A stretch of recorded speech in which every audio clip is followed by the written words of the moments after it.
नमस्कार, नमस्कार। शोमरतुड़ी एनालिसिस में आपका स्वागत है। ऑपरेशन सिंदूर का आपने देख ही लिया होगा। हश क्या परिणाम हुए। हमारी वायुसेना ने चुन-चुनकर उन आतंकी अड्डों पर प्रहार किया, जहां से ये नर्सरी उगती है, जहां से ये आतंकवाद की नर्सरी उगती है, जहां से वो लोग निकले हैं, जिन्होंने चुन-चुनकर हिंदुओं को मारा कि तू हिंदू है कि नहीं है। हालांकि जो कांग्रेस का इकोसिस्टम है, लेफ्ट लिबरल गैंग है, या जो एमवाई समीकरण वाले हैं, जिनकी सारी राजनीति इस पर डिपेंड है कि हमें एक मुश्त वोट मिल जाए, वो जो है इसको ठुकरा रहे हैं, इस पर नीपापोती कर रहे हैं कि नहीं ऐसा नहीं हुआ, पता कर लो। उनसे कहो कि तुम वो जो लड़की है, जो जेएनयू वाली जो नरवाल की पत्नी है, उसको छोड़ करके कोई एक बता दो जिससे ये ना कहा हो कि टारगेटेड थे हिंदू।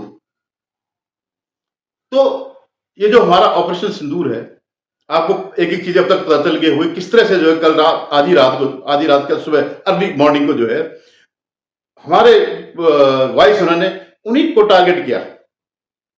वो थे जहां पे आतंकी ट्रेनिंग मिलती थी, सब कुछ आप सब कुछ जो होता है।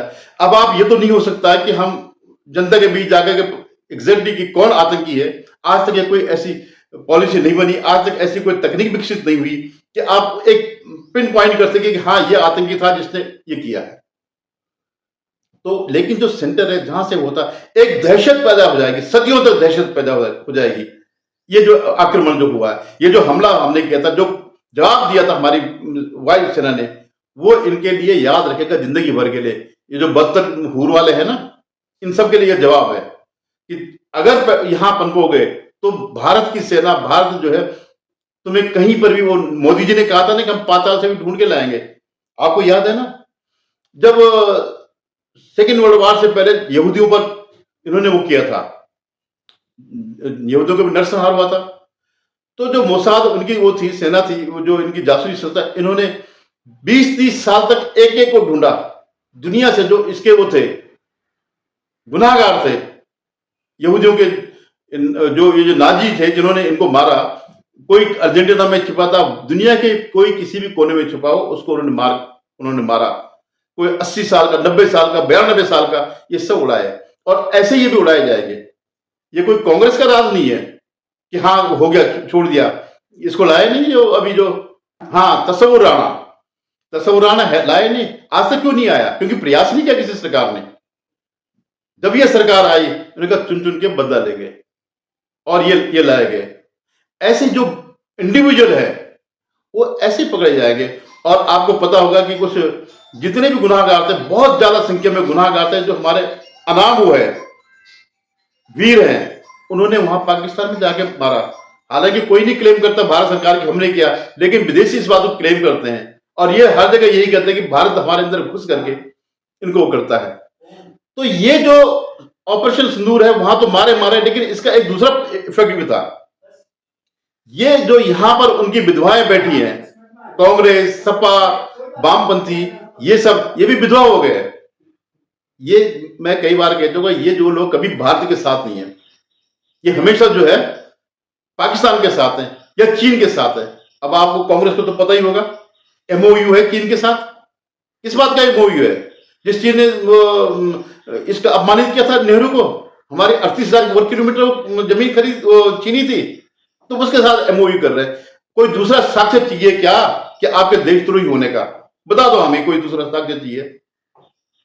पैसे लेकर के तुम देश भेज देते हो। ऐसे ही जो है पाकिस्तान के साथ सब मिलने में मणिशंकर अय्यर वहां जाता। मणिशंकर अय्यर क्यों? इसी समय कितने इनका चेहरा सामने आया, कितना देशद्रोही चेहरा आया। एक एक आदमी जो कांग्रेस का जो जिम्मेवार है, अशोक जो राफेल दिखा रहा था, उससे लेकर के सिद्धरामैया कह रहा है लड़ाई करने की जरूरत नहीं है। इनकी पार्टी कह रही है कि साहब अभी मिसाइल डालो, अभी लड़ाई करो, देश के टुकड़े टुकड़े करो, और वो कह लड़ाई करने की जरूरत नहीं है। एक कह रहा है कि एक इनका जो मंत्री है कोई कहता है ये तो भारत और ये तो बीजेपी और पाकिस्तान का झगड़ा है। तो इतने नीच है पड़े हुए इस देश में, इस पार्टी में, जो उनके साथ मिले हुए। आप क्या सोचते हैं कि जो ये आतंकी जो बाहर आए थे, एकदम आकर के उन्होंने कर दिया होगा क्या? इसमें यहां के लोग नहीं शामिल थे? वो तो आज इसलिए साथ हो रहे कि मोदी जी के आने के बाद इनकी अर्थव्यवस्था बड़ी अच्छी हो गई, पर्यटन बढ़ा, लेकिन उन्होंने अपने पैर पे ही कुल्हाड़ी मार दी। वो जो एक भागा था ना अभी, जो जिसके लिए मुफ्ती महमूदा रो रही है कि वो नदी में कूदा, अरे वही उनको वो सूत्र वही था जो बताने वाला था कि जो पकड़ा गया कि इसके आतंकियों से संबंध है। तो जब उसको ले जा रहे थे वो नदी में कूद गया, उसने सोचा बच जाऊंगा, लेकिन बच नहीं पाया। और हम तो चाहते थे, सेना चाहती होगी ये बचा रहे, इसे इंटरोगेट करके सारी सूचनाएं मिलेंगी, और दिल से ये भी खुश हो रहे होंगे जो आज ये कह रहे हैं कि साहब वो कैसे मर गया। ये सोच रहे चलो अच्छा हुआ एक सूत्र जो है खत्म हो जाएगा, जांच का एक सूत्र, एक जो आतंकियों तक पहुंचने का वो था वो खत्म हो जाएगा। तो अब क्या है, अभी भी उनको चैन नहीं मिला। अब वो कह रहे कि नहीं जी, देश के टुकड़े टुकड़े करो। तुमने कितने के टुकड़े किए? चीन ने तुम्हारी जमीन ली, पाक ऑक्युपाइड कश्मीर तो आप ही देन है, दोनों नेहरू भी देन है। तो जब 1971 में आपने देश को पाकिस्तान के 2 हिस्से किए थे, तो क्यों नहीं पीओके को ले लिया? भाई तुम 93,000 सैनिक थे।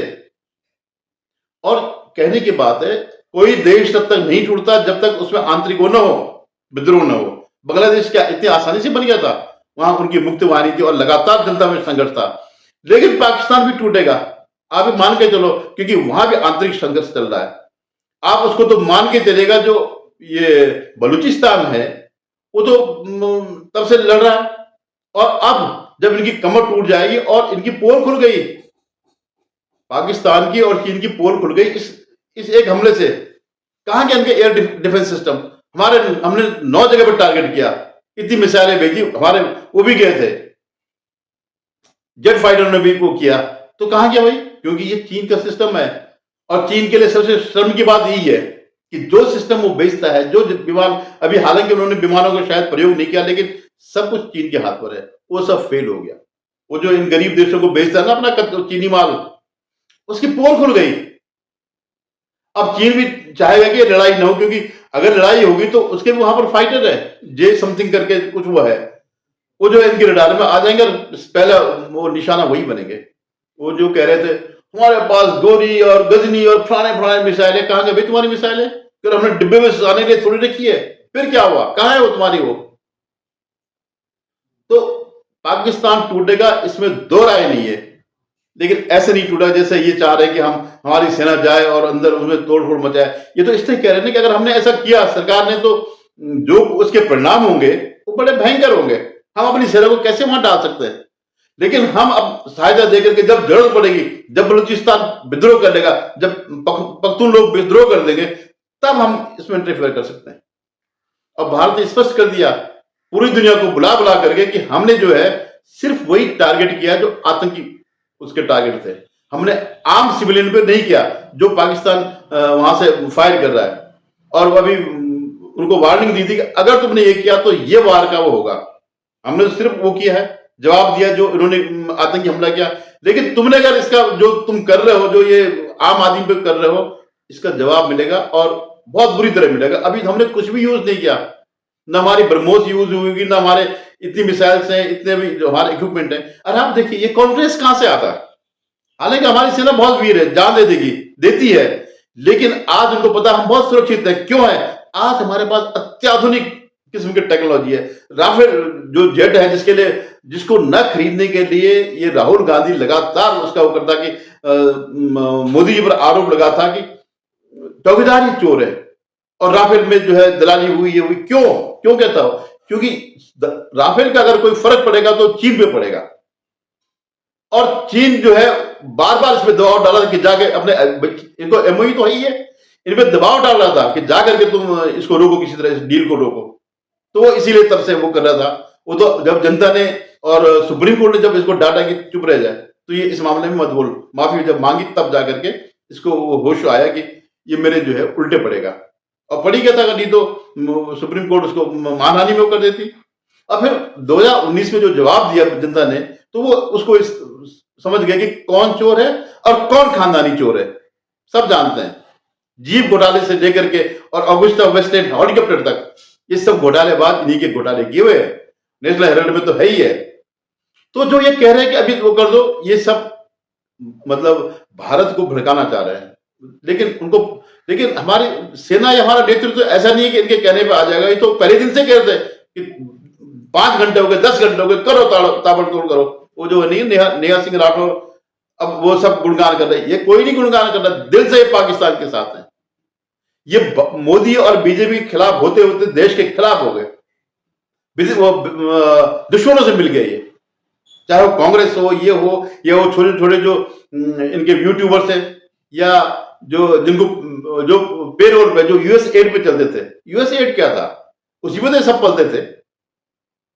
और सोरोस का अलग फंड था कि इस सरकार को हटाने का।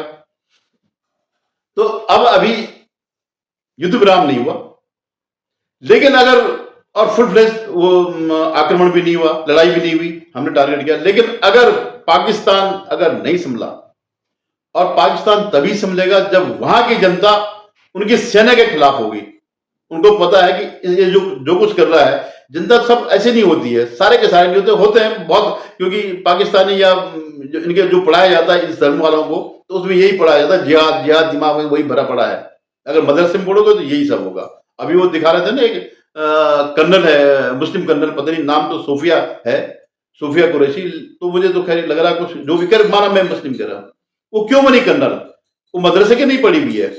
वो जब स्कूल गई तो उसने नहीं कहा कि मुझे हिजाब पहनना है इसलिए मैं पढ़ाई नहीं करूंगी, या तो मुझे हिजाब पहने दो, क्योंकि वो किसी पढ़े लिखे परिवार से आती होगी, जो मदरसे से नहीं निकला है, जो इन मुल्लाओं से नहीं निकला है। और जो ये यूट्यूबर, जो मीडिया में जो है ना, आरफा हो गई, ये राना अयूब हो गई, इस ढंग के जो ये लोग जो इनको भड़काते हैं, इनको क्या आता है? ये चाहते हैं ये दंगा करे और हमें विदेशी पैसा मिलता रहे।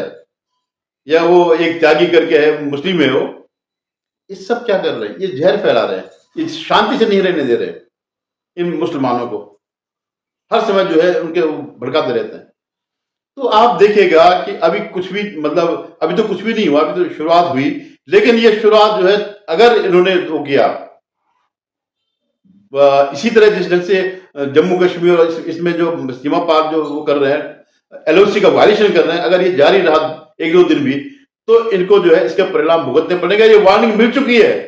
अब भारत ने जाकर के सभी देशों को, अपने का जितने भी हैं, चाहे इनके देश हो, चाहे जो इनके पक्ष के चीन भी हो, या टर्की भी हो, या मलेशिया तो खैर 3 में 13 में, या बांग्लादेश के तो ऐसे ही हैं, भुनगे जैसे हैं ये।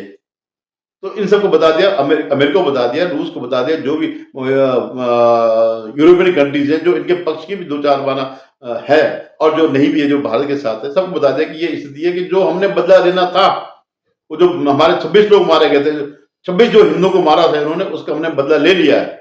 हमने इनके आतंक के ठिकाने करे। लेकिन अगर इसके बाद ये अगर करते तो ये आक्रमण की कार्रवाई माना जाएगा, अगर ये थोड़ा सा भी रिट्रीट करते हैं। तो अभी कुछ कहा नहीं जा सकता कि क्या होगा। अगर उनकी दुर्बुद्धि होगी, उनके उसमें वो बैठा होगा, जिहादी बैठा होगा पाकिस्तान के अंदर, तो लड़ाई होगी। नहीं तो जो है ये लगभग समापन हो गया। और जो एलओसी पे जो उल्लंघन होता रहता है, वो हमेशा चलता रहता है, थोड़ा बहुत चलता रहता है। धन्यवाद, नजर रखेगा। और आपसे निवेदन, आप मेरे चैनल को सब्सक्राइब करेगा।